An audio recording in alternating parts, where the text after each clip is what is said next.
Learn রাজনীতি with Raj YouTube চ্যানেলে সকলকে স্বাগত। তো আমরা আজকের পর্বে যে বিষয়টা জানার এবং বোঝার চেষ্টা করব সেটা হচ্ছে তোমাদের ক্লাস 12 যে থার্ড সেমিস্টার রয়েছে তার ফার্স্ট ইউনিট। ঠিক আছে? তো ফার্স্ট ইউনিটে কী রয়েছে বা প্রথম অধ্যায় যেটা সেখানে রয়েছে মূলত ঠান্ডা লড়াই। ঠিক আছে? বা কোল্ড ওয়ার। তো এই ঠান্ডা লড়াইটা ঠিক কী বা কোল্ড ওয়ার ঠিক কী, কাকে বলে এবং এটা কী করে শুরু হয়েছিল, কেন শুরু হয়েছিল, তো সেই বিষয়টাই কিন্তু আমরা আজকের পর্বে জানবো এবং এর পরবর্তী পর্বে এই ঠান্ডা লড়াইয়ের সময় কী ঘটেছিল সেই বিষয় বৃত্তান্তগুলো আমরা জানবো। ঠিক আছে? তো এখন কথা হচ্ছে যে এই চ্যাপ্টারের কিন্তু মূল যে নাম সেটা হচ্ছে তোমার দ্বিতীয় বিশ্বযুদ্ধ পরবর্তী সময়ের আন্তর্জাতিক সম্পর্ক। তো দ্বিতীয় বিশ্বযুদ্ধের পরে ঠিক কী হয়েছিল? তোমরা দেখবে এই দ্বিতীয় বিশ্বযুদ্ধ বা প্রথম বিশ্বযুদ্ধর বিষয়গুলো কিন্তু ক্লাস 9 এর হিস্ট্রিতে পড়েছো। ঠিক আছে? তো ওখানে তোমরা কি দেখেছিলে না দ্বিতীয় বিশ্বযুদ্ধ কবে হয়েছিল? 1939 সাল থেকে 1945 সাল। তোমরা কিন্তু গুরুত্বপূর্ণ যে এখানে যেগুলো হাইলাইট করা আছে বা আমি যেগুলো বলছি সেগুলো কিন্তু তোমরা চাইলে পরে খাতায় লিখে রাখতে পারো। কারণ সেগুলো কিন্তু পরে যখন তোমরা কোয়েশ্চেন সলভ করবে এগুলোই কিন্তু কাজে লাগবে। কারণ আমি কিন্তু গুরুত্বপূর্ণ সব বিষয় এখানে স্লাইডগুলোতে আমি হাইলাইট করে রেখে দিয়েছি। ঠিক আছে? যেগুলো উত্তর হবে। ঠিক আছে? সেগুলো তোমাদের উচ্চ মাধ্যমিকের জন্য কাজে লাগবে। গেল? তো বাকিটা তোমাদের উপর। তো এখানে আমরা কি দেখব না 1939 সাল থেকে 1945 সালের মধ্যে হচ্ছে দ্বিতীয় বিশ্বযুদ্ধ এবং কাদের মধ্যে হচ্ছে না মিত্রশক্তির সাথে অক্ষ শক্তির। মিত্রশক্তিতে কারা ছিল? আমেরিকা ছিল, ব্রিটেন ছিল, ফ্রান্স ছিল এবং সোভিয়েত ইউনিয়ন বা সোভিয়েত রাশিয়া ছিল। এই ছবিতে দেখো ওদের এই সব দেশগুলোর নেতাদের সব ছবি রয়েছে। এটা হচ্ছে উইনস্টন চার্চিল ব্রিটেনের প্রধানমন্ত্রী, এটা হচ্ছে গল ইনি হচ্ছে ফ্রান্সের রাষ্ট্রপ্রধান ছিলেন, এটা হচ্ছে চীন। ঠিক আছে? চীন এখানে লেখা নেই কিন্তু চীনও মিত্রশক্তির অংশ ছিল। এটা হচ্ছে চিয়ান কাই শেক, এটা হচ্ছে সোভিয়েত রাষ্ট্রপ্রধান স্তালিন আর এটা হচ্ছে আমেরিকার রাষ্ট্রপতি রুজভেল্ট। ঠিক আছে? এদের সাথে কাদের লড়াই হয়েছিল? Germany, Japan, Italy. এরা কোন দলের লোক ছিল? এরা ছিল অক্ষ শক্তির লোক। এটা কিন্তু তোমাদের পরীক্ষার জন্য জেনে রাখা ভালো যে কাদের মধ্যে যুদ্ধ হয়েছিল। এটা হচ্ছে জাপানের প্রধানমন্ত্রী হিদেকি তোজো, এটা হচ্ছে হিটলার তোমরা সবাই জানো এবং এটা হচ্ছে মুসোলিনি ইতালির রাষ্ট্রপ্রধান। তো এই দুই দলের মধ্যে কি হয়েছে না দ্বিতীয় বিশ্বযুদ্ধ সংগঠিত হয়েছিল এবং কারা জিতেছিল? এই মিত্রশক্তি কিন্তু যুদ্ধে জয়লাভ করেছিল দ্বিতীয় বিশ্বযুদ্ধে। আর কারা হেরে গেছিল? এই অক্ষশক্তি মানে হিটলার, মুসোলিনি, ঠিক আছে, তোজো এরা কিন্তু দ্বিতীয় বিশ্বযুদ্ধে হেরে গেছিল। এখন প্রশ্ন হচ্ছে যে এই দ্বিতীয় বিশ্বযুদ্ধটা কোথায় হয়েছিল? যুদ্ধটার নাম হচ্ছে বিশ্বযুদ্ধ মানে সারা পৃথিবীব্যাপী যুদ্ধ, কিন্তু তার মানে তো এই না যে পৃথিবীর একেবারে এ প্রান্ত থেকে ও প্রান্ত সব জায়গায় যুদ্ধ হচ্ছিল। সব জায়গায় যুদ্ধটা হচ্ছিল না। এই যুদ্ধের মূল কেন্দ্র যেটা ছিল সেটা কিন্তু হচ্ছে এই ইউরোপ। এটা হচ্ছে 1945 সালের ম্যাপ। তো এখানে দেখবে ইউরোপেই কিন্তু মূলত যুদ্ধটা শুরু হয়েছিল। কারণ কে আক্রমণ করেছিল? যুদ্ধটা কে শুরু করেছিল?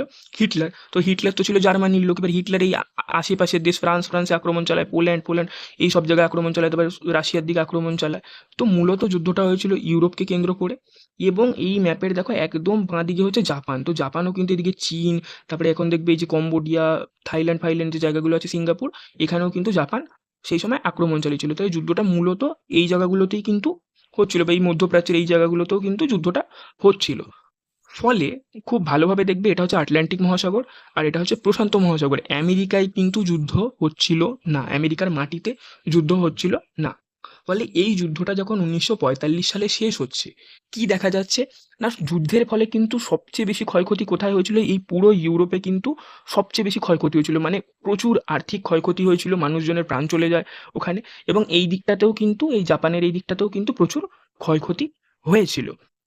এবারে দেখো দ্বিতীয় বিশ্বযুদ্ধ হওয়ার আগের দিন পর্যন্ত কিন্তু এই ইউরোপের যে দেশ অর্থাৎ ব্রিটেন, ঠিক আছে, বা ধরে নাও ফ্রান্স, ঠিক আছে, বেলজিয়াম, নেদারল্যান্ড, জার্মানি, ঠিক আছে, এই দেশগুলো কি ছিল? এরা ছিল উপনিবেশিক প্রভু। এদের কিন্তু এই পুরো আফ্রিকাতে বা ধরে রাখো যে ভারত, ঠিক আছে, বা এইদিকে দেখো ধরে রাখো যে এশিয়ার এই দিকের যে দেশগুলো রয়েছে, ঠিক আছে, এই সব জায়গায় কিন্তু বা ধরে রাখো এই যে অঞ্চলটা, ঠিক আছে, এইখানে যে বিভিন্ন দ্বীপপুঞ্জগুলো রয়েছে বা ছোট ছোট দেশ আছে, এই সব জায়গায় এদের কি ছিল? উপনিবেশ ছিল, কলোনি ছিল। এখন দ্বিতীয় বিশ্বযুদ্ধে কিন্তু এই যে ব্রিটেন, ফ্রান্স এদের কি হয়? আর্থিক ক্ষয়ক্ষতি হয়। যুদ্ধে তো জিতেছিল খুব ভালো কথা, ঠিক আছে, ওরা জিতেছিল কিন্তু ওদের আর্থিক ক্ষয়ক্ষতি হয়। ওদের পক্ষে কিন্তু আর তোমার এই কলোনিগুলো বা উপনিবেশগুলো চালানোটা আর সম্ভব হয়ে ওঠে না। এর ফলস্বরূপই কি হচ্ছে না ভারত কিন্তু 1947 সালে আমরা দেখব স্বাধীন হচ্ছে।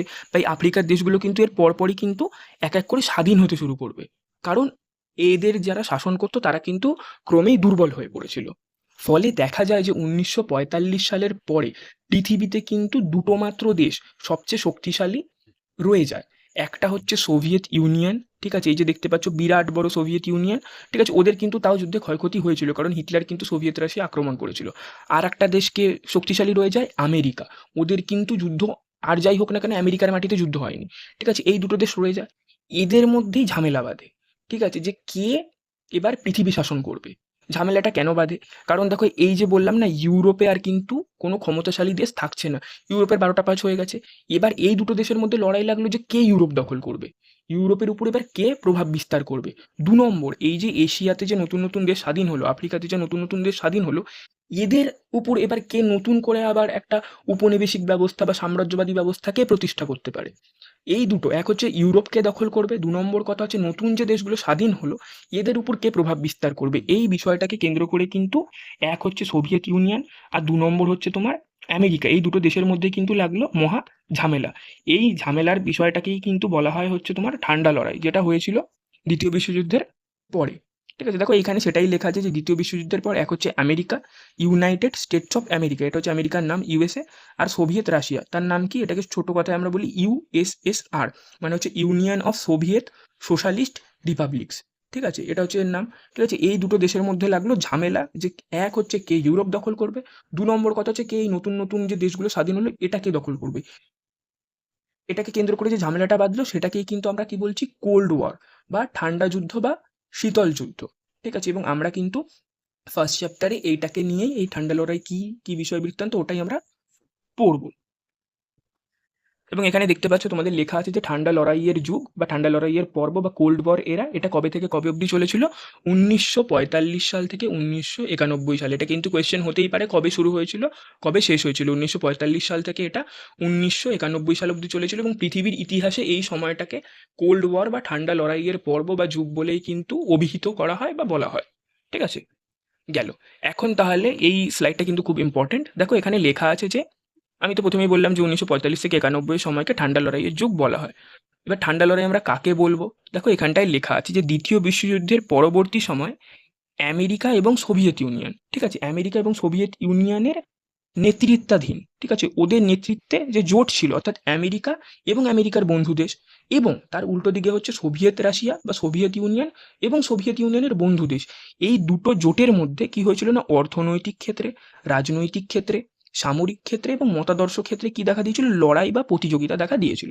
অর্থাৎ ব্যবসা বাণিজ্যর ক্ষেত্রে, কূটনৈতিক সম্পর্কের ক্ষেত্রে, অস্ত্রশস্ত্র তৈরি করা বা বিক্রি করার ক্ষেত্রে, এবং মতাদর্শগত বা মতের দিক থেকে কি হয়েছিল, একটা লড়াই বা প্রতিযোগিতা শুরু হয়েছিল, ঠিক আছে? এটাকেই আমরা কি বলছি, ঠান্ডা লড়াই বলছি। কেন বলছি, যেখানে দেখো যুদ্ধ হবে হবে এমন পরিস্থিতি তৈরি হচ্ছে যে যুদ্ধ পারলে কালকে সকালবেলায় লেগে যায়, কিন্তু এই পুরো যে সময় ৪৫ সাল থেকে ৯১ সাল, এই যে দীর্ঘ প্রায় ৪ দশক বা তার বেশি সময়, এই ইউএসএসআর এবং আমেরিকা কিন্তু কোনোদিনও সরাসরি যুদ্ধ বা লড়াইয়ে কিন্তু জড়ায়নি। মানে এদের মধ্যে কিন্তু ডাইরেক্ট কোনো ওয়ার বা কনফ্লিক্ট হয়নি। যদি হতো তাহলে আমরা কিন্তু বইতে বা সিলেবাসে এই মুহূর্তে পড়তাম যে তৃতীয় বিশ্বযুদ্ধ কবে হয়েছিল, কিভাবে হয়েছিল, কেন হয়েছিল। আমরা পড়ছি না। ফলে এদের মধ্যে কিন্তু সরাসরি লড়াই হয়নি। দেখবে ওই হয় না যে বলে তু তু মে মে, মানে যেমন পাড়া-পড়শিরা ২ প্রতিবেশী মিলে ঝগড়া করছে, এই করে দেবো, ওই করে দেবো, সেই করে দেবো। আল্টিমেটলি কিছুই করছে না, কিন্তু ওদের মধ্যে একটা কম্পিটিশন চলছে। তো এই টাইমে বেসিক্যালি সেম এই দুটো দেশের মধ্যে কিন্তু এরকম একটা কম্পিটিশন চলছিল। দেখবে ছোট, ছোট বাচ্চাদের আজকালকার দিনে যারা অভিভাবক আছে তাদের মধ্যে একটা কম্পিটিশন চলতে থাকে যে অমুকের ছেলে পরীক্ষায় খুব ভালো নাম্বার পেয়েছে, তাহলে আমার বাড়ির ছেলেকেও পেতে হবে। অমুকের ছেলে গিয়ে ক্যারাটে শিখছে, আমার বাড়ির ছেলেকেও ক্যারাটে শিখতে হবে। ও গান শিখছে কি নাচ শিখছে কি কম্পিউটার শিখছে, তো আমার বাচ্চাকেও গান, নাচ, কম্পিউটার সব শিখতে হবে। এই যে একটা কি মানে একটা দেখবে শীতল একটা যুদ্ধ চলছে, ঠিক আছে? মানে কি একটা প্রতিযোগিতা চলছে, কিন্তু কেউ কিছুই বুঝতে দেবে না, ঠিক আছে? ইন আ কোল্ড ম্যানার একটা শীতলভাবেই কিন্তু দুজনের মধ্যে একটা রেষারেষি চলছে। তো এই যে রেষারেষিটা যেটা আমরা আমাদের বন্ধুদের মধ্যে দেখতে পাই যে বন্ধু ভালো নাম্বার পেয়েছে, আমাকেও ভালো নাম্বার পেতে হবে। তো ক্লাসে আমরা বন্ধু, বাট স্টিল আমি লুকিয়ে লুকিয়ে হয়তো একটা এক্সট্রা টিউশন নিচ্ছি, ঠিক আছে? আমি বলছি না না আমার তো কোনো টিউশন নেই, এদিকে আমার ৩ খানা টিউশন আছে, ঠিক আছে? আমার বন্ধুও বলছে আমার তো কোনো টিউশন নেই, ওর ৫ খানা টিউশন আছে। এই যে একটা প্রতিযোগিতা, তো এই দুটো দেশের মধ্যেও কিন্তু এই ধরনেরই একটা প্রতিযোগিতা দেখা দিয়েছিল। তাই জন্য এটাকে কিন্তু যুদ্ধ মানে কি একটা গরম গরম ব্যাপার, এখানে কিন্তু ব্যাপারটা ঠান্ডা ঠান্ডা ব্যাপার, যে জন্য বলা হচ্ছে যে কোল্ড ওয়ার, ঠিক আছে? তো এদের মধ্যে কোনোদিনও সরাসরি যুদ্ধ হয়নি। ফলে এই যুদ্ধটাকে কি বলা হয়, এগুলো কিন্তু পরীক্ষার জন্য গুরুত্বপূর্ণ। এটাকে বলা হয় ছায়া যুদ্ধ বা প্রক্সি ওয়ার বা কলমের যুদ্ধ। দেখবে মেঘনাদ, রামায়ণে কি ছিল, মেঘনাদ যে ছিল ও মেঘের আড়ালে থেকে লড়াই করতো, ঠিক আছে? ছল কপট করতো আমরা যেটাকে বলি। তো এখানেও দেখবে ছায়া যুদ্ধ হচ্ছে, ছল কপট হচ্ছে। কেউ সরাসরি সামনে এসে লড়াই করছে না, পেছন থেকে লড়াই করছে। ঠিক আছে? এটাকে বকলমের যুদ্ধও বলা হয়। আর কি বলা হয় না, স্নায়ু যুদ্ধ বলা হয় এটাকে। স্নায়ু যুদ্ধ দেখবে ক্রিকেট ম্যাচে বা যখন ইস্ট বেঙ্গল মোহনবাগানের ফুটবল ম্যাচ হয় বা বড়, বড় ইন্ডিয়া, অস্ট্রেলিয়া এইসব দেশের যখন ম্যাচ হয় আমরা বলি না যে এটা একটা স্নায়ুর লড়াই। মানে শেষ পর্যন্ত যে তার আ স্নায়ু ধরে রাখতে পারবে, স্নায়ুচাপটা যে কন্ট্রোল করতে পারবে জিতবে সেই। যে বড়, বড় টিমেরা কি হয় যে শেষ মুহূর্তে গিয়ে ক্যাচ ধরে নিতে পারে, ঠিক স্ট্র্যাটেজি ফলো করে। আর ছোট, ছোট যে তোমার টিমগুলো থাকে ওরা কি করে না বেসিক্যালি দেখবে ক্যাচ মিস করে দিল, গিয়ে ভুলভাল বল করে দিল, লাস্টে হেরে যায়। তো ওরা কি করে ওই স্নায়ু যুদ্ধেই কিন্তু স্নায়ুর লড়াইতেই কিন্তু ওরা হেরে যায়। তো এখানে এই জন্য বলা হচ্ছে যে দুটো দেশের মধ্যে কিছু না একটা স্নায়ু যুদ্ধ হচ্ছে। আরেকটা কি বলা হচ্ছে প্রচার যুদ্ধ হচ্ছে মানে প্রোপাগান্ডা ওয়ার। ঠিক আছে? দুজনেই এই ভোটের সময় এখন দেখবি ইউটিউব খুললেই দেখবে অ্যাড আসছে অমুক দলের অ্যাড, তমুক দলের অ্যাড। তারা কি করছে প্রচার করছে। তো এরাও কিন্তু নিজেরা আমি কত বড়, হ্যাঁ, আমেরিকা কত বড়, সোভিয়েত রাশিয়া কত বড়, এই নিয়ে কিন্তু এরা দুজন মিলে প্রচার করে বেড়াতো। তো এই জন্য এটাকে বলা হচ্ছে প্রচার যুদ্ধ। তারপরে কি মতাদর্শগত যুদ্ধ, অর্থাৎ দুটো দেশের যে মত, সেই মতের অমিল ছিল, সেই অমিলকে কেন্দ্র করেই এদের মধ্যে লড়াই হচ্ছে। বাক যুদ্ধ মানে গালাগাল করছে, যে যারে পারছে গালাগাল করছে, যখন যা খুশি তাই বলে বেড়াচ্ছে। তো এই ঠান্ডা লড়াইকে কিন্তু বিভিন্ন নামেই ডাকা হয়। মানে হচ্ছে না যুদ্ধ আছে না শান্তি আছে, কিছুই নেই। ঠিক আছে? এই পুরো টাইমটাতে এই ঘটনাগুলো ঘটেছিল, এই জন্যই কিন্তু এটাকে বেসিক্যালি কোল্ড ওয়ার বলা হয়। তোমরা যদি কিছু না বুঝতে পারো তাহলে কমেন্ট বক্সে অবশ্যই লিখে জানাবে। ঠিক আছে? এইবারে দেখো এই স্লাইডে যেগুলো আছে এই ডেটাগুলো কিন্তু এক্সামের জন্য খুবই গুরুত্বপূর্ণ। যে ফ্রিডম্যান বলে একটা লোক ছিল, ঠিক আছে? এই ফ্রিডম্যান কি করেছিল, তার একটা বই an introduction to world politics, এই বইটাতে কি বলছে না ঠান্ডা যুদ্ধকে বলছে যে যুদ্ধের একটি নতুন কৌশল। ফ্রিডম্যান বলছে ঠান্ডা লড়াইকে বা ঠান্ডা যুদ্ধকে যুদ্ধের একটি নতুন কৌশল আর strategy, a new strategy of war বলে অভিহিত করছেন। তো এটা কিন্তু পরীক্ষায় আসতে পারে যে যুদ্ধের নতুন কৌশল ঠান্ডা লড়াইকে কে বলেছেন। ফ্রিডম্যান বলেছেন, মুখস্থ করতে হবে এটা। আর কি তার মতে ঠান্ডা লড়াই গরম যুদ্ধের প্রয়োজনীয় স্তর নয়, গরম যুদ্ধের প্রয়োজনীয় স্তর নয়। এই দুটো কথা কে বলেছে, ফ্রিডম্যান বলেছে। এটা কিন্তু তোমাদেরকে পড়তে হবে পরীক্ষার জন্য। দ্বিতীয় কথা কি না, বার্নেট বলে একজন লোক ছিল। এই বার্নেট কিন্তু ঠান্ডা লড়াইকে গরম শান্তি বা হট পিস বলেছিলেন। ঠিক আছে? বার্নেট বলেছিল গরম শান্তি, আর ফ্রিডম্যান বলেছিল যুদ্ধের একটি নতুন কৌশল। এই দুটোই কিন্তু পরীক্ষার জন্য খুবই গুরুত্বপূর্ণ। আর কে জানে, এই যে লুই গেটিস বলে একজন লোক ছিল, তিনি একটা বই লিখেছিল the cold war a new history. এটা খুব একটা ইম্পর্টেন্ট নয়। ঠিক আছে? বাট প্রথম দুটো কিন্তু খুবই ইম্পর্টেন্ট, যে ফ্রিডম্যান কি বলেছে আর বার্নেট কি বলেছে। ঠিক আছে? এই দুটো তোমরা পড়ে রাখবে ভালো করে। ঠিক আছে? এবার প্রশ্নটা হচ্ছে যে এই শব্দটা কে প্রথম ইউজ করেছিল বা ব্যবহার করেছিল, এই নিয়ে কিন্তু একটা মত পার্থক্য রয়েছে। তবে বিভিন্ন বইতে বিভিন্ন রকম লেখা আছে। মোটের উপর ধরে রাখো প্রথম ব্যবহার করেছিলেন বার্নার্ড বারুচ। ঠিক আছে? বার্নার্ড বারুচ বলে একজন লোক ছিলেন। তিনি এই কোল্ড ওয়ার যে শব্দটা, শব্দবন্ধটা, এটা কিন্তু প্রথম ব্যবহার করেছিলেন। এবং কে জনপ্রিয় করে তুলেছিলেন, ওয়াল্টার লিপম্যান। ঠিক আছে? ওয়াল্টার লিপম্যান বলে আরেকটা লোক ছিল। মনে করা হয় যে এই লোকটা এই শব্দটাকে পপুলারাইজ করেছিল বা জনপ্রিয় করে তুলেছিল। ঠিক আছে? এই দুটো লোকই কিন্তু আমেরিকার। ঠিক আছে? তাই এই ওয়াল্টার লিপম্যানের যে বই, সেই বইটার নাম দেখো লেখা আছে the cold war, a study in US foreign policy. কি করে মনে রাখবে, ইউএস মানে হচ্ছে আমেরিকা, ইউনাইটেড স্টেটসের ফরেন পলিসি। তো ওয়াল্টার লিপম্যান যেহেতু আমেরিকার লোক, তো ও তো ইউএস ফরেন পলিসি নিয়েই লিখবে না। তো বইটার নাম 1 থেকে 2 বার ভালো করে একটু যদি পড়ে রাখো বা দেখে রাখো, পরীক্ষায় যখন অপশন আসবে তবে US foreign policy cold war এরকম কিছু একটা লেখা আছে, মানে ওটা ওয়াল্টার লিপম্যান লিখেছে। তো আমার যেটা ধারণা বা আমার বক্তব্য, যে পরীক্ষায় নর্মালি এরকম কোয়েশ্চেন সাধারণত কোনোদিনও হয় না যেখানে লেখা থাকবে যে ঠান্ডা লড়াই শব্দটা কে বলেছেন বলে বার্নার্ড বারুচ আর ওয়াল্টার লিপম্যান দুটো নামই লেখা থাকবে, এরকম সাধারণত কোথাও লেখা থাকে না। ঠিক আছে? তো তারপরেও যদি কোথাও কনফিউশন হয়, তো বেসিক্যালি বার্নার্ড বারুচ প্রথম ইউজ করেছেন এবং ওয়াল্টার লিপম্যান ওটাকে জনপ্রিয় করে তুলেছিলেন।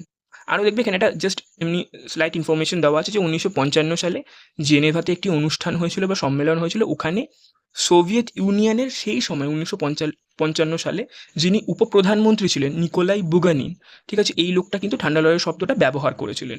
কেন এই কথাটা লেখা আছে এটা পরীক্ষায় আসবে না, বাট পয়েন্ট এটা যে এই নিকোলাই বুগানিন যে নামে যে লোকটা, এই লোকটা কে ছিল, সোভিয়েত ইউনিয়নের উপপ্রধানমন্ত্রী ছিল।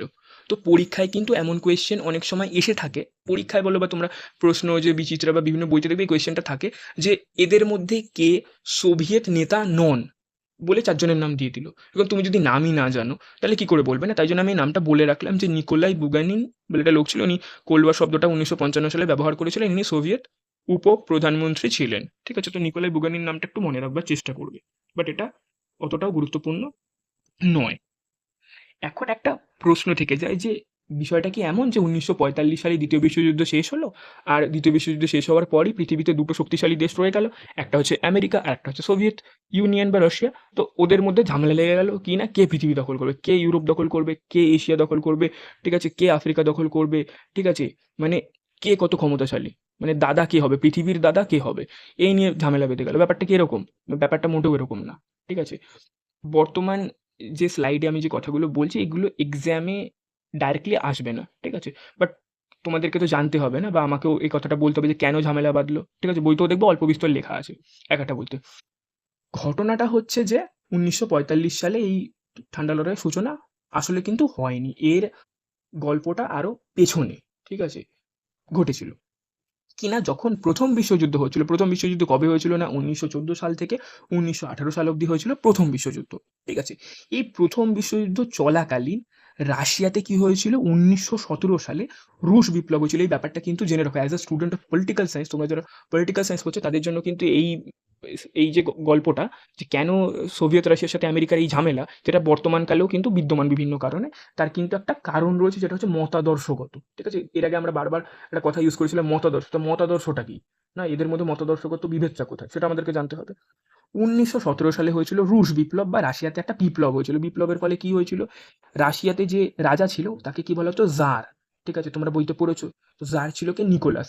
এই নিকোলাসকে ক্ষমতাচ্যুত করা হয়, ঠিক আছে।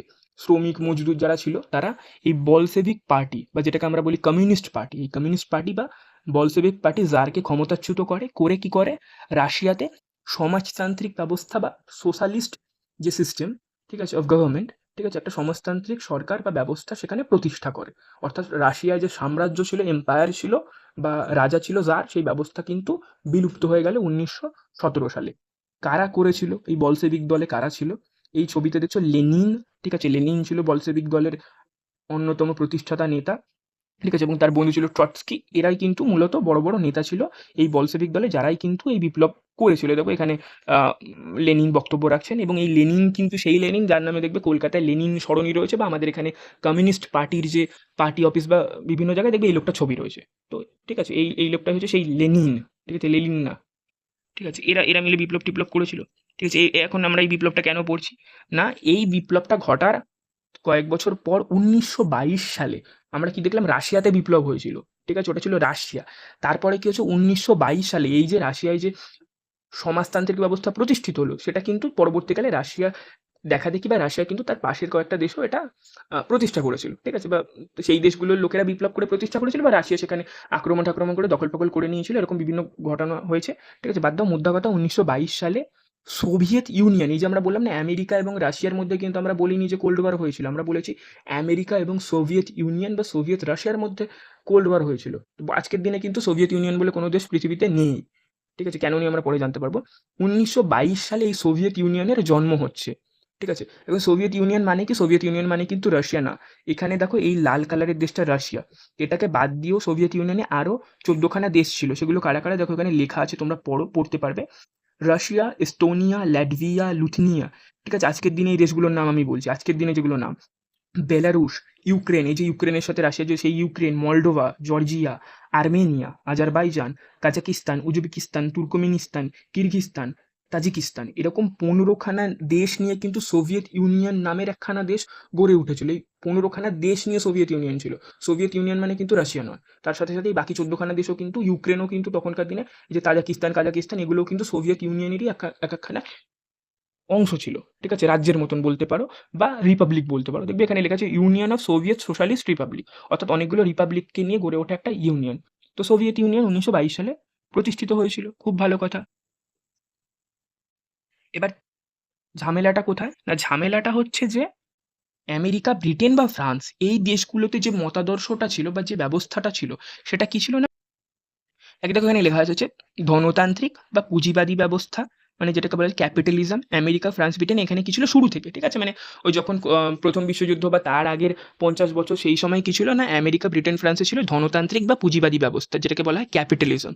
ক্যাপিটালিজমের বৈশিষ্ট্য কি না, মুক্ত বাজার থাকবে, অর্থাৎ সেখানকার যে ব্যবসা বাণিজ্যের পরিবেশ থাকবে সেটা মুক্ত থাকবে, যে কেউ এসে ব্যবসা বাণিজ্য করতে পারে, ঠিক আছে, অন্য জায়গায় গিয়ে ব্যবসা বাণিজ্য করতে পারে, কোনো সমস্যা নেই। ব্যক্তি মালিকানা থাকবে, অর্থাৎ ব্যক্তি মানুষ বড় বড় কোম্পানি, ব্যাংক, ঠিক আছে, এগুলোর মালিক কেন একজন ব্যক্তি মানুষ কিন্তু হতে পারে, ঠিক আছে। প্রতিযোগিতা, অর্থাৎ এই যে বাজার, সেখানে কিন্তু থাকবে প্রতিনিয়ত একটা কম্পিটিশন থাকবে, ঠিক আছে। গেল। তারপরে কি ধন বৈষম্য, অর্থাৎ ধনী বা দরিদ্রের কিন্তু এই পুঁজিবাদী ব্যবস্থায় বৈষম্য থেকে থাকে, ঠিক আছে। গেল। আর কি ছিল না, উদারনৈতিক গণতন্ত্র ছিল। উদারনৈতিক গণতন্ত্রে কি থাকে বৈশিষ্ট্য, ব্যক্তি স্বাধীনতা, অর্থাৎ মানুষের স্বাধীনতা থাকবে, তুমি গান গাও, সরকারের নামে গালাগাল দাও, ঠিক আছে, মানে তুমি তোমার ইচ্ছে মতন কাজ সেখানে করতে পারো মোটের উপর, ঠিক আছে। এবং কি থাকবে, বহুদল, অনেকগুলো রাজনৈতিক দল থাকবে, সেখানে ভোট ভোট হবে, ভোটের মাধ্যমে লোকে সরকার ঠিক করবে, ঠিক আছে। এটা ছিল আমেরিকা, ব্রিটেন, ফ্রান্সের ব্যবস্থা, ঠিক আছে। কিন্তু এই যে সোভিয়েত ইউনিয়ন তৈরি হয়েছিল 1922 সালে, বা তার আগে রাশিয়াতে যে বিপ্লব হচ্ছে 1917 সালে, সেখানে কি ধরনের ব্যবস্থা ছিল, এক বললাম সমাজতন্ত্র বা সোশ্যালিজম, ঠিক আছে। সোশ্যালিজমের বৈশিষ্ট্য কি, ওখানে কি হবে, অর্থনীতি হবে রাষ্ট্রের দ্বারা নিয়ন্ত্রিত। এখানে আমরা কি বললাম, মুক্ত বাজার ছিল, এখানে কিন্তু অর্থনীতি হচ্ছে রাষ্ট্রের দ্বারা নিয়ন্ত্রিত, এবং এখানে কিন্তু ব্যক্তি মালিকানা থাকবে না, থাকবে কি রাষ্ট্রীয় মালিকানা। রাষ্ট্রই হবে সব সম্পদ, কল কারখানা, ব্যাংক, অফিস আদালত সব কিছুর মালিক। এবং এখানে একটাই মূলত দল থাকে সাধারণত, যেটা হচ্ছে কমিউনিস্ট পার্টি। আর আর কি হবে না, রাষ্ট্র হবে জনকল্যাণমূলক। রাষ্ট্র কি চেষ্টা করবে, জনগণের কল্যাণ করার। এবং আর কি ছিল না, সোভিয়েত ইউনিয়ন ছিল সাম্যবাদ বা কমিউনিজম। তার মানে কি সমতা, কমিউনিজম কিসের কথা বলে, সমতা, অর্থাৎ প্রত্যেকটা মানুষ সমান, কোনো ভেদাভেদ বা বৈষম্য থাকবে না। এবং কি থাকবে, যৌথ মালিকানা, অর্থাৎ সম্পদের মালিক কিন্তু মূলত সব মানুষ বা রাষ্ট্র, ঠিক আছে। এখন আমি উদাহরণ দিয়ে ব্যাপারটা খুব স্পষ্ট করে বলে দিই। দেখবে ভারত যখন স্বাধীন হচ্ছে, তার ঠিক পরের আমাদের দেশের যে ব্যবস্থা, সেখানে কিন্তু দেখবে আমাদের সংবিধানের দেখবে প্রস্তাবনায় যে আছে না, সার্বভৌম সমাজতান্ত্রিক, এইটাই কিন্তু সেই সমাজতন্ত্র। গেল। স্বাধীনতার পরে ভাবো, ভারতের যে ব্যাংক, রিজার্ভ ব্যাংক হোক, স্টেট ব্যাংক অফ ইন্ডিয়া হোক, এগুলো কি ব্যাংকগুলো সরকারের ছিল। তোমার হচ্ছে তোমার এই যে ইন্ডিয়ান পোস্ট, এলআইসি, ঠিক আছে, এই পুরো ব্যবস্থাটা কার ছিল, ভারত সরকারের ছিল। ট্রেন কারা চালাতো, ভারত সরকার চালাতো। প্লেন, এয়ার ইন্ডিয়া কে চালাতো, ভারত সরকার চালাতো। তোমাদের ভূগোলে তোমরা পড়বে যে টিস্কো, ইস্কো, এই যে সব বিভিন্ন, ঠিক আছে, তোমার যে লৌহ ইস্পাতের কারখানা ফারখানা, সেগুলোও দেখবে কম বেশি তৈরি করার ক্ষেত্রে সরকারের গুরুত্বপূর্ণ ভূমিকা রয়েছে। এই যে আইআইটি, ঠিক আছে, তোমার আইআইএম, এই যে এইমস, এই যে হাসপাতাল, এই যে বিশ্ববিদ্যালয়, এগুলো কি সরকার তৈরি করার ক্ষেত্রে গুরুত্বপূর্ণ ভূমিকা রেখেছে। পাশাপাশি দেখবে তোমার এই যে বিমানবন্দর থেকে শুরু করে তোমার সমুদ্র বন্দর যেগুলো আছে, সব সরকার বানাচ্ছে। সরকারি শিক্ষা ব্যবস্থা, এই যে হাসপাতাল ব্যবস্থা, সবটাকে সরকার চালাচ্ছে। তো এই সোভিয়েত ইউনিয়নের মডেলটা কিন্তু অনেকটা এইরকম। এবং ভারতে দেখবে পঞ্চবার্ষিকী পরিকল্পনা, অর্থাৎ ভারতের অর্থনৈতিক কর্মকাণ্ড কি হবে সেটা 5 বছরের জন্য আমরা ঠিক করে নিতাম। পঞ্চবার্ষিকী পরিকল্পনা, এটাও কিন্তু রাশিয়ার থেকে নেওয়া। ঠিক আছে? তো সোভিয়েত ইউনিয়নের কিন্তু মডেলটা এরকমই ছিল যে স্কুল, কলেজ, হাসপাতাল, ব্যাংক, ঠিক আছে, কল কারখানা যা আছে সব সরকার চালাবে। সব সরকারের দায়িত্ব। এবং কি হবে, সবকিছুর মালিক রাষ্ট্র। ঠিক আছে? এবং রাষ্ট্র কি করবে, যে মানুষ খেতে পাচ্ছে না, যে মানুষ চিকিৎসা পাচ্ছে না, যে মানুষ শিক্ষা পাচ্ছে না, তাকে সেগুলো প্রদান করার দায়িত্ব কার? না রাষ্ট্রের। এবং সেখানে কি থাকবে না, সমতা থাকবে, অর্থাৎ প্রত্যেকটা মানুষ থাকবে সমান। এবং এখানে কিছু প্রবলেম হচ্ছিল, ধরে রাখো এই একটা দল, ঠিক আছে, বা এই যে রাষ্ট্রীয় নিয়ন্ত্রণের কথা বলছি, তার ফলে কি ছিল, ধরে রাখো টিভি চ্যানেলে শুধু ওই দূরদর্শনের মতন একখানাই খবরের চ্যানেল চলছে, যেটা কে চালাচ্ছে, রাষ্ট্র চালাচ্ছে। তুমি গান শুনবে কি, সিনেমা কি দেখবে, সেগুলো কিন্তু রাষ্ট্র ঠিক করে দেবে। এবং ওখানে কিন্তু একটাই যেহেতু দল আছে, তুমি কিন্তু রাষ্ট্রের নামে কিন্তু গালাগাল করতে পারবে না। কারণ তুমি কোনো দলের নামে গালাগাল করছো মানে একটা দলই কিন্তু রাষ্ট্র চালাচ্ছে। মানে দল আর রাষ্ট্র সবই এক। তো সেখানকার ব্যবস্থা কিন্তু একদিক থেকে একটা প্রবলেম হচ্ছে যে সেটা ছিল খুবই ক্লোজড, ঠিক আছে, একটা বদ্ধ ব্যবস্থা ছিল, ঠিক আছে। পক্ষান্তরে আজকের দিনের আমি যদি উদাহরণ দিয়ে বোঝাই যে আমেরিকার ব্যবস্থাটা কীরকম ছিল, ব্রিটেন, ফ্রান্সের কী ব্যবস্থাটা, আজকের দিনে দেখো তুমি ভারতে যে ব্যাংক, ঠিক আছে, অনেক ব্যাংক রয়েছে যেগুলো প্রাইভেট, ঠিক আছে, বা ধরে রাখো এই যে জীবন বিমা, যে এলআইসি ছিল, তার জায়গায় দেখবে বিভিন্ন রকমের এখন সব জীবন বিমার বিভিন্ন বেসরকারি কোম্পানি চলে এসেছে। আগে যেটা ছিল এলআইসি, ঠিক আছে, এখন দেখবে ট্রেনের, এই যে ধরে রাখো ট্রেনের এই যে খাওয়া দাওয়ার ব্যবস্থা বা টিকিট কাটার বিভিন্ন যে পরিষেবাগুলো, সেগুলো কিছু বেসরকারি কোম্পানি বা অ্যাপ, ঠিক আছে, তাদের দ্বারা পরিচালিত হচ্ছে। বা ধরে রাখো এই যে এয়ার ইন্ডিয়া, সেটা কি হচ্ছে, ভারত সরকার বিক্রি করে দিয়েছে টাটাকে, ঠিক আছে, প্লেনও অন্য কেউ চালাচ্ছে। এখন দেখবে আগে যেমন সব চাকরি বাকরির যে ক্ষেত্র, সেটা কি চালাতো, মানে কাজ দেওয়ার ক্ষেত্রে মূল ভূমিকা কে পালন করতো, সরকার। এখন দেখবে সেখানে কিন্তু বেসরকারি যে অ্যাক্টর বা বেসরকারি যে কোম্পানি, তারা কিন্তু ভূমিকা গ্রহণ করেছে। মানে কথার কথা, আগে অস্ত্র কে বানাতো, সরকার বানাতো, ভারত সরকার বানাতো। এখন দেখবে কিন্তু এই বিভিন্ন রকমের বেসরকারি কোম্পানি আছে, তাদেরকেও কিন্তু বরাত দেওয়া হচ্ছে অস্ত্রশস্ত্র, বিমান ফিমান বানানোর ক্ষেত্রে। তারাও কিন্তু গুরুত্বপূর্ণ ভূমিকা নিচ্ছে। তো আমেরিকার ব্যাপারটাই হচ্ছে যে মুক্ত বাজার, যে পারবে সে এসে ব্যবসা বাণিজ্য করবে, কোনো প্রবলেম নেই। আমেরিকার ব্যবস্থা সেটাই, যেখানে যে ব্যক্তি মালিকানা, অর্থাৎ ইলন মাস্ক, মার্ক জুকারবার্গ, ঠিক আছে, তোমরা নাম শুনেছো ইলন মাস্কের, মার্ক জুকারবার্গ, ফেসবুকের যে মালিক, তারপরে যে বিল গেটস, ঠিক আছে, মাইক্রোসফটের মালিক, বা জেফ বেজোস হচ্ছে অ্যামাজনের মালিক, বা ভারতে আম্বানি আদানির নাম শুনেছি। এরা কি, এদের কাছে এত টাকা আছে, এরা চাইলে কিন্তু পৃথিবীর যে বিভিন্ন ছোট ছোট দেশ আছে, আফ্রিকার বিভিন্ন ছোট ছোট দেশ বা বিভিন্ন যে দ্বীপরাষ্ট্র আছে, ওদেরকে চাইলে না রাতারাতি কিনে নিতে পারে। মানে হচ্ছে ওই দেশগুলোর কাছে যা টাকা আছে তার থেকে বেশি টাকা এদের কাছে আছে। তার মানে কি, এরা হচ্ছে ব্যক্তি মালিক, এরা কিন্তু আস্ত একখানা কি বলবো, বড় বড় কোম্পানি বা ব্যবস্থা এদের মানে পকেটের মধ্যে রয়েছে। তো এরা হচ্ছে ব্যক্তি মালিকানা থাকবে। এবং কি হবে, প্রতিযোগিতা। ধরে রাখো তুমি যে খাতাটা কিনছো, একটা খাতা কিনছো, তুমি একটা দোকানে গিয়ে ওই যে দিস্তা খাতা কিনলে, ওজন ফোজন করে নিল 40 টাকা কি 50 টাকা কিলো, কথার কথা, ঠিক আছে। সেখানেই তুমি যাবে একটা ক্লাসমেট একটা চটি খাতা কিনতে যাবে, সেটার দাম দেখা যাবে 50 টাকা। কি হচ্ছে, ব্র্যান্ডিং। তুই ঠিক আছে, আরো হতে পারে যে বড় বড় স্কুল আছে, বেসরকারি স্কুল আছে, সেখানে দেখবে এক একটা খাতা হয়তো স্কুল থেকে খাতা বিক্রি হচ্ছে 100 টাকা দামে, ঠিক আছে, যে খাতাটা বাজারে হয়তো 10 টাকা দাম, ঠিক আছে। মানে ওই পুঁজিবাদী ব্যবস্থায় কিন্তু এই প্রতিযোগিতাটা রয়েছে, যেখানে আমরা দেখছি ফোন, তোমার ফোন আমার ফোন সবই একই কাজ করে, সেখানে পেছনে কোনোটার পেছনে লেখা আছে রেডমি, সেটার দাম 20,000 টাকা, আবার কোনোটার পেছনে একটা লোগো লাগানো আছে অ্যাপেলের, সেটার দাম 1,00,000 টাকা। এই প্রতিযোগিতাটা কিন্তু মানে কোয়ালিটি কি আছে, ঠিক আছে, ওটার কার্যকারিতা কি আছে জেনে দরকার নেই। মার্কেটে কিন্তু প্রতিযোগিতা, যে যত পারবে প্রতিযোগিতা করবে, যে শেষ অবধি টিকে থাকবে সেই হচ্ছে সেরা। আর তুমি যদি টিকে না থাকতে পারো তাহলে তো তুমি গোল্লায় গেলে, ঠিক আছে। এর ফলে যেটা হয় যে যে ধনবৈষম্য, মানে কি, এক শ্রেণীর লোকেরা প্রচুর বড় লোক হয়ে যায়, আর এক শ্রেণীর লোকেরা কিন্তু চরম গরিব হয়ে যায়। আমেরিকার ফান্ডাটা এটাই, ঠিক আছে, পুঁজিবাদী ব্যবস্থার ফান্ডাটা কিন্তু এটাই। এবং ওখানে কি থাকবে, তোমাকে বলবে তোমার তো স্বাধীনতা রয়েছে, ঠিক আছে, তুমি সরকার ঠিক করছো, খুব ভালো কথা, কিন্তু সেখানে কিন্তু ধনবৈষম্য থাকবে। আর সোভিয়েত ইউনিয়নে তোমার পড়াশোনা হোক, হাসপাতাল হোক, চিকিৎসা ব্যবস্থা হোক, তোমার চাকরির ব্যবস্থা, সব হচ্ছে রাষ্ট্র দেখবে, সব রাষ্ট্রের দায়িত্ব। এবং ওখানে কিন্তু ওই 10 টাকার খাতা আর 100 টাকার খাতা বলে থাকবে না, খাতা পুরো সোভিয়েত ইউনিয়নে এক দামেই বিক্রি করতে হবে। কারণ খাতা যে তৈরি করবে রাষ্ট্রের অনুমতি নিয়ে তৈরি করবে, বিক্রি করবেও রাষ্ট্রের অনুমতি নিয়ে। ওখানে কিন্তু তুমি এইসব প্রতিযোগিতা করতে পারবে না, ঠিক আছে। ওই বেশি দামের জিনিস কম দামের জিনিস এটা কিন্তু হবে না। ঠিক এই কারণেই কিন্তু বললাম, ভারত স্বাধীন হওয়ার পর মডেলটা কিন্তু অনেক বেশি সোভিয়েত ইউনিয়ন ঘেঁষা কিন্তু বিষয়গুলো আমাদের এখানে ছিল, ঠিক আছে। আবার বর্তমানের যে ব্যাপারগুলো সেগুলো কিন্তু অনেক বেশি ওই পুঁজিবাদী বা উদারনৈতিক গণতান্ত্রিক ব্যবস্থায় আমাদের দেশে বর্তমানে রয়েছে। বিশ্বায়ন হওয়া ঠিক পরপর তোমাদের 4th সেমিস্টারে গ্লোবালাইজেশন আছে, তখন আমি এই যে কথাগুলো বলছি, তবে ওখানে গিয়ে এই ব্যাপারটাই আসবে যে 1991 সালে ভারতের বাজার কিন্তু সারা পৃথিবীর জন্য খুলে দেওয়া হচ্ছে, এবং সেখানে কিন্তু এই মুক্ত বাজার অর্থনীতি প্রতিযোগিতা এসব কিন্তু 1991 সালের পরেই চালু হচ্ছে, তার আগে এসব ছিল না খুব একটা। তো এই যে দুটো ব্যবস্থার মধ্যে একটা মৌলিক পার্থক্য রয়েছে। আমেরিকায় প্রতিযোগিতা আছে, বড় বড় কোটিপতি লোকজন আছে, সেখানে প্রতিযোগিতা আছে, সেখানে ধনী দরিদ্রের ভেদাভেদ রয়েছে। আবার সেখানে কিছু স্বাধীনতাও রয়েছে বা নির্বাচন ব্যবস্থা রয়েছে। আর সোভিয়েত ইউনিয়নে কি, ওখানে কল কারখানা, অফিস আদালত, খনি, নদ নদী যা আছে সব হচ্ছে সোভিয়েত ইউনিয়নের সরকার ঠিক করবে কিভাবে কি পরিচালিত হবে। ওখানে Elon Musk, mark Zuckerberg, Adani Ambani রাতারাতি তৈরি হওয়াটা খুবই সমস্যার ব্যাপার। রাষ্ট্র চেষ্টা করবে, হতে দেবে না, ঠিক আছে। কারণ এরা কি, এরা নিজেরাই কি ভারতে বর্তমানে কি আছে, মানে ফোনের ইন্টারনেট বা ফোন যোগাযোগের ক্ষেত্রে কি আছে, এয়ারটেল আছে আর তোমার জিও আছে, এটাকে কি বলা হয়, মনোপলি বলা হয়। যে এই দুটো কোম্পানি আছে, তুমি কিন্তু আর আর কে রয়েছে, তোমার ওই তোমার হচ্ছে ভোডাফোন মনে হয় রয়েছে। তো এই কোম্পানিগুলোর বাইরে কিন্তু তুমি যেতে পারবে না, তোমার কাছে কোনো অপশন নেই। তো এরা যদি জিনিসপত্রের দাম বাড়িয়ে দেয় তুমি কিনতে বাধ্য, ঠিক আছে। এটাই কিন্তু পুঁজিবাদের গল্প। কিন্তু সোভিয়েত ইউনিয়নে কিন্তু রাষ্ট্র সব কিছু নিয়ন্ত্রণ করবে, ওখানে বিএসএনএলই চলবে, ঠিক আছে। বিএসএনএল আমাদের এখানে যেরকম ছিল, সোভিয়েত ইউনিয়ন বলবে বিএসএনএলই চলবে, যেটা আমি চালাবো, আমি ঠিক করবো সব কিছু। তো সোভিয়েত ইউনিয়নে এই ব্যাপারটা ছিল, রাষ্ট্রের দ্বারা নিয়ন্ত্রণ একটা ছিল, এবং একটাই দল ছিল, কমিউনিস্ট পার্টি ছিল। এই ব্যাপারগুলোকে কেন্দ্র করেই কিন্তু মৌলিকভাবে সোভিয়েত ইউনিয়ন এবং আমেরিকা বা পশ্চিমের যে দেশগুলো ছিল তাদের মধ্যে কিন্তু বিরোধ বেঁধেছিল। এটা হচ্ছে কিন্তু বেসিক কথা। এই জায়গাটা যদি না বুঝতে পারো তাহলে কিন্তু কোল্ড ওয়ার কেন হচ্ছে, কি জন্য হচ্ছে, কিছুই বুঝতে পারবে না, ঠিক আছে। এর ফলে কি হয়েছিল, এই সোভিয়েত ইউনিয়ন তৈরি হওয়ার ঠিক পরের দিন থেকেই, মানে 1917 সাল হোক বা 1922 সাল হোক, পর থেকেই এই আমেরিকা, ব্রিটেন বা ফ্রান্সের একটা ভয় তাদের মধ্যে তৈরি হয়েছিল। কি না, যে সোভিয়েত ইউনিয়নের যে দাবি দাওয়া আছে, মানে এই যে কৃষক, মজদুর, শ্রমিক এরাই হচ্ছে দেশের মালিক, ঠিক আছে। দেশের অর্থনৈতিক অবস্থাকে এরাই ঠিক করবে, রাষ্ট্রই সব কিছুকে নিয়ন্ত্রণ করবে। এবং সেখানে কি থাকবে না, সমতা থাকবে, ধনী দরিদ্রের ভেদাভেদ থাকবে না। এই যে সোভিয়েত ইউনিয়নের মডেল, এই মডেল যদি সারা পৃথিবীতে ওরা ছড়িয়ে ফেলে, ঠিক আছে, তাহলে কি হবে, তাহলে ধনতান্ত্রিক ব্যবস্থা বা আমেরিকার ব্যবস্থা চ্যালেঞ্জের সম্মুখীন হবে, ঠিক আছে, তাদের একটা সমস্যায় পড়তে হবে। এই যে সম্ভাবনা যে এরকম কিছুটা হতে পারে, সোভিয়েত ইউনিয়নের ব্যবস্থা সারা পৃথিবীতে ছড়িয়ে পড়তে পারে, এবং তার ফলে কিন্তু আমেরিকা বা ব্রিটেন, ফ্রান্সের যে ধনতান্ত্রিক ব্যবস্থা সেটা ভেঙে পড়তে পারে। এই একটা ভয় ওদের মধ্যে প্রথম দিন থেকে ছিল, তাই জন্য কিন্তু ওরা প্রথম দিন থেকে রাশিয়ার শত্রুতে পরিণত হয়েছিল।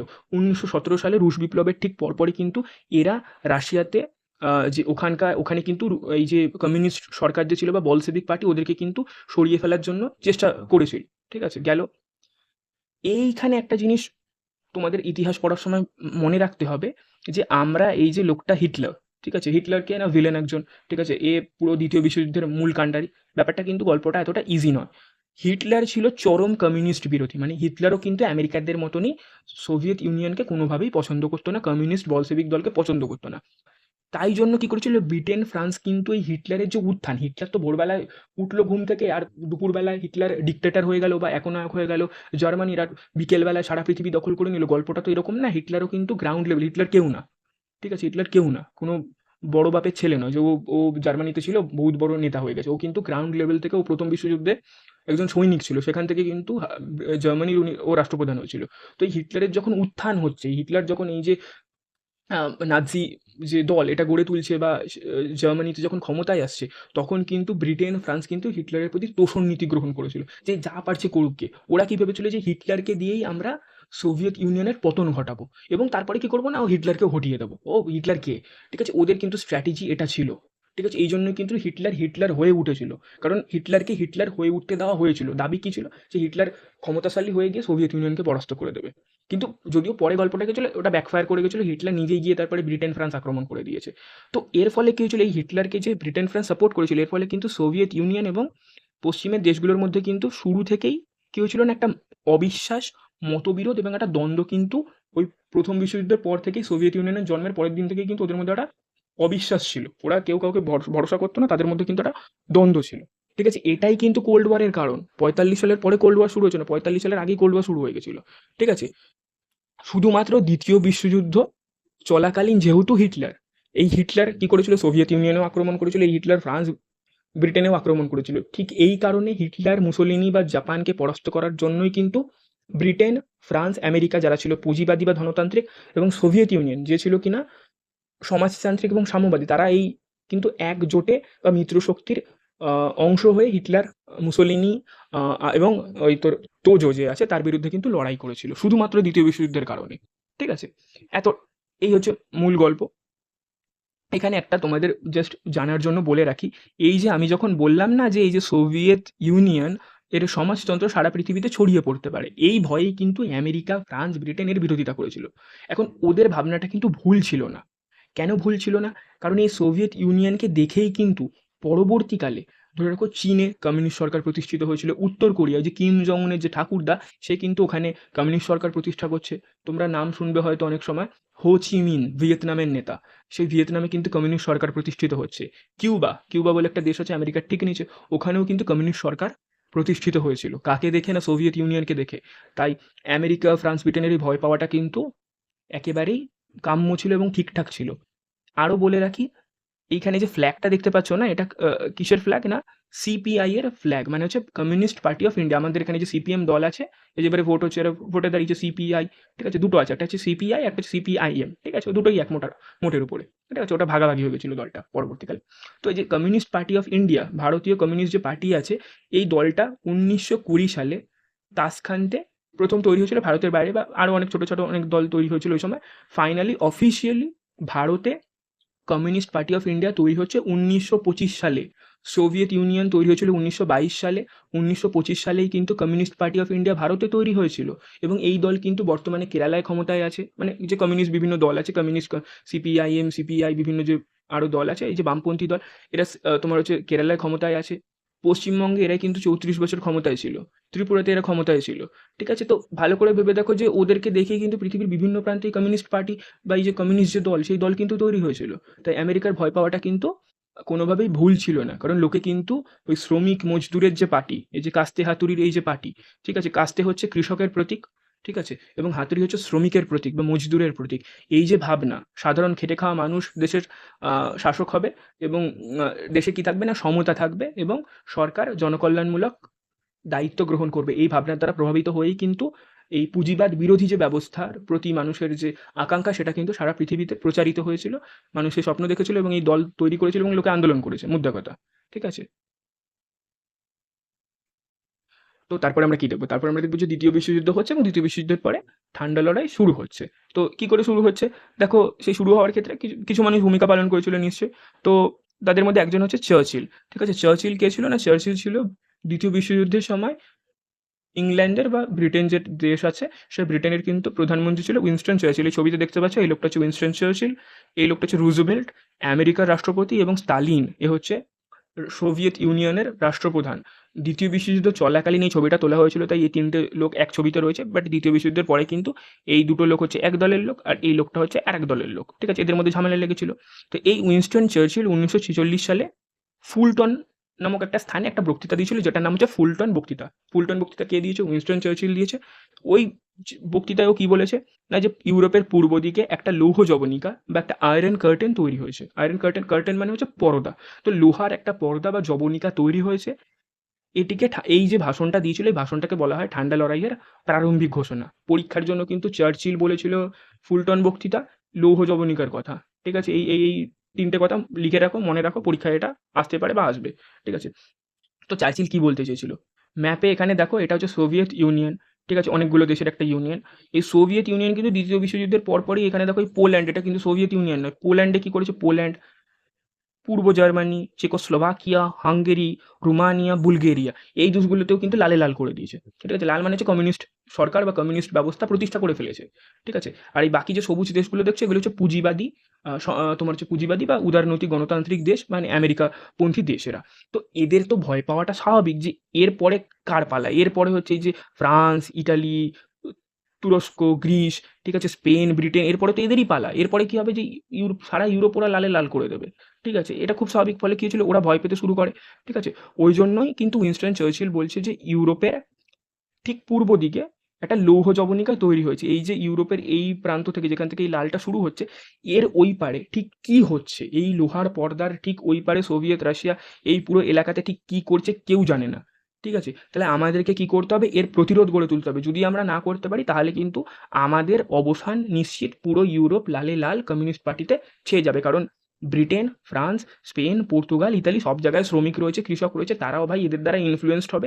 এদের দ্বারা প্রভাবিত হয়ে আন্দোলন ফান্দোলন, বিদ্রোহ টিদ্রোহ করে ওই রুশ বিপ্লবের মতন বিদ্রোহ টিদ্রোহ করে দেবে। তারপরে আমাদের এই পুঁজিবাদী ব্যবস্থা, অর্থনৈতিক ব্যবস্থা সব গোল্লায় যাবে। ঠিক আছে, এই ভয়টা ওরা পায়, এবং সেই কথাটাই কিন্তু উনি ফুলটন বক্তৃতায় তুলে ধরেন। ঠিক আছে, তো তার আগে কিন্তু সেইভাবে ঠান্ডা লড়াই নিয়ে এরকম পলিটিক্যাল স্ফিয়ারে বা রাজনৈতিক পরিমণ্ডলে কেউ এই ধরনের কথাবার্তা বলেনি। এটা চার্চিল বলেছে, এত বড় একটা নেতা। ঠিক আছে, এবং তোমরা ভালো করে দেখবে ওই টাইমে প্রচুর কার্টুনে ছবি ফবি হতো। দেখো এই ছবিটা দেখাচ্ছে, এই যে রাশিয়া, রাশিয়া কোন দিকে? না এই দিকে রাশিয়া। এটা হচ্ছে লোহার পর্দা একটা। ঠিক আছে, যে নো পারমিট রয়েছে এখানে, দেখার কোনো নেই। এটা হচ্ছে রাশিয়া। ঠিক আছে, সোভিয়েত রাশিয়া, এখানে কলকারখানা কী সব রয়েছে। তো ইউরোপের মানচিত্র দেওয়া আছে। এই লোকটাকে দেখো, যদি খুব ভুল না হয়, এটাকে চার্চিল। ঠিক আছে, চার্চিলের মতনই দেখতে আগের ছবিতে যাকে দেখালাম। তো চার্চিল এই পর্দাটা তুলে তুলে দেখার চেষ্টা করছে যে ওইদিকে কী হচ্ছে। তো এটা একটা কার্টুন ছবি, যেখানে এই লৌহ জবনিকা বা আয়রন কার্টেনের যে ব্যাপারটা, সেটাকে কিন্তু দেখানোর চেষ্টা করেছে। আরও পরীক্ষার জন্য একটা ইম্পর্টেন্ট বিষয় হচ্ছে না, এই সময়ে তোমার একজন মার্কিন কূটনীতিবিদ বা ডিপ্লোম্যাট ছিলেন, তার নাম হচ্ছে জর্জ এফ কেন্নান। ঠিক আছে, জর্জ এফ কেন্নান, তার একটা ছদ্মনাম ছিল যেটা হচ্ছে মিস্টার এক্স। ঠিক আছে, মিস্টার এক্স ছদ্মনাম ছিল কার? George F কেন্নানের। তিনি কি বলেছিল? এই যে সোভিয়েতের যে সম্প্রসারণ নীতি, যে সোভিয়েত ইউনিয়ন যে ইউরোপের দিকে ধেয়ে আসছে, ঠিক আছে, এই কমিউনিস্ট সরকার প্রতিষ্ঠা করার জন্য, যে ইউরোপকে যে লাল করে দেওয়ার একটা যে প্রবণতা, ঠিক আছে, এর বিরুদ্ধে আমাদেরকে কি করতে হবে? একটা নীতি ঘোষণা করেছিলেন, সেটা হচ্ছে বেষ্টনী নীতি বা প্রতিরোধের নীতি, পলিসি অফ কন্টেনমেন্ট। ঠিক আছে, মানে হচ্ছে এটাকে আমাদেরকে প্রতিরোধ করতে হবে। ঠিক আছে, তার জন্য তিনি একটা নীতি গ্রহণ করতে বলেছিলেন, যে বেসিক্যালি সোভিয়েত ইউনিয়নকে আমাদেরকে ঘিরে ধরতে হবে চারিদিক থেকে। ঠিক আছে, তো বেষ্টনী নীতি বা প্রতিরোধের নীতি, জর্জ এফ কেন্নান, যিনি মিস্টার এক্স ছদ্মনামে খ্যাত, তিনি কিন্তু এই কথাটা বলেছিলেন। এটা কিন্তু পরীক্ষার জন্য আমাদেরকে পড়তে হতে পারে। এর ফলস্বরূপই কিন্তু 1945 সালের পরে সোভিয়েত ইউনিয়ন, এবং সোভিয়েত ইউনিয়ন কী ছিল না, সমাজতান্ত্রিক এবং সাম্যবাদী জোট। এই জোটের সাথে মার্কিন যুক্তরাষ্ট্রের নেতৃত্বাধীন ধনতান্ত্রিক এবং উদারবাদী যে জোট ছিল, এই দুটো জোটের মধ্যে বিরোধ বাঁধেছিল। ঠিক আছে, কী কী দেশ ছিল না সোভিয়েত ইউনিয়নের সাথে? চীন, কোরিয়া, কিউবা, ভিয়েতনাম, পূর্ব জার্মানি, পোল্যান্ড, চেকোস্লোভাকিয়া, এরকম আরও অনেক দেশ ছিল। আমেরিকার সাথে কারা ছিল? Britain, France, Belgium, Spain, Greece, Holland, পূর্ব জার্মানি। এরা কি ছিল? ধনতান্ত্রিক এবং উদারবাদী জোট। এদের মধ্যে ঝামেলা লেগেছিল। ঝামেলাটা কিছু স্বার্থের, মতাদর্শের, রাজনীতির, অর্থনৈতিক ব্যবস্থার এবং নেতৃত্ব বা নেতাদের মধ্যে ঝামেলা লেগেছিল। এই ঝামেলাটাকেই আমরা কি বলছি? ঠান্ডা লড়াই বলে জানি। এবং এর ফলে কী হয়েছিল? সারা পৃথিবী দুটো মেরুতে ভাগ হয়ে গেছিল। এক মেরুতে কে ছিল? Soviet union. আর একটা মেরুতে কে ছিল? মার্কিন যুক্তরাষ্ট্র। তাই এই সময়ের যে রাজনীতি, সেটাকে বলা হয় দ্বিমেরু কেন্দ্রিক রাজনীতি বা বাইপোলার পলিটিক্স। ঠিক আছে, আর এই পুরো ঘটনাটাকে বলা হয় ঠান্ডা লড়াই বা কোল্ড ওয়ার। ঠিক আছে, আজকের জন্য এত দূরই রইল। ঠিক আছে, পরের ক্লাসে আমরা এই ঠান্ডা লড়াইয়ের সময় ঠিক কী হয়েছিল, কী কী ঘটনা ঘটেছিল, এবং আমরা তো এর আগেই বলে ফেলেছি, আমি বলে দিয়েছি যে 1991 সাল অবধি ঠান্ডা লড়াই হয়েছিল। তাহলে 1991 এ ঠান্ডা লড়াইটা কেন শেষ হয়ে গেল? কী করে শেষ হয়ে গেল? এবং সবচেয়ে বড় কথা, ঠান্ডা লড়াই কাদের মধ্যে হয়েছিল? আমেরিকা এবং সোভিয়েত ইউনিয়নের মধ্যে। তো আজকের দিনে তুমি যদি ওয়ার্ল্ড ম্যাপ খোলো, বা যখন তুমি বইতে পড়েছো, এখানে ওখানে কোথাও তুমি পড়োনি যে সোভিয়েত ইউনিয়ন বলে কোনো দেশ আছে। ঠিক আছে? তাহলে সোভিয়েত ইউনিয়নটা গেল কোথায়? তো এই প্রশ্নগুলো আমাদের রয়ে যাচ্ছে। তো এই প্রশ্নগুলোর উত্তর কিন্তু আমরা পরবর্তী ক্লাসেই কিন্তু জানতে পারবো। তো তোমাদের এই ক্লাস করতে গিয়ে, শুনতে গিয়ে বা বোঝার ক্ষেত্রে যদি কোনো প্রবলেম হয়ে থাকে, সেটা তোমরা কমেন্ট বক্সে জানাবে। এছাড়াও তোমাদের যদি কোনো কোয়েশ্চেন থেকে থাকে, ঠিক আছে? এবং তোমাদের যদি কোনো মতামত থেকে থাকে, সেগুলো কিন্তু তোমরা সবাই কমেন্ট বক্সে জানিও। এবং তোমাদের যদি বন্ধু থেকে থাকে বা ক্লাসমেট থেকে থাকে, তাদেরকে ভিডিওটা শেয়ার করো যদি তোমাদের ভালো লাগে। এবং আ এই যে লার্ন রাজনীতিবিদ রাজ আছে, এই চ্যানেলটাকে তোমরা সাবস্ক্রাইব করো এবং বেল আইকনে ক্লিক করো যদি তোমাদের মনে হয়। ঠিক আছে? আজকের জন্য সবাইকে ধন্যবাদ।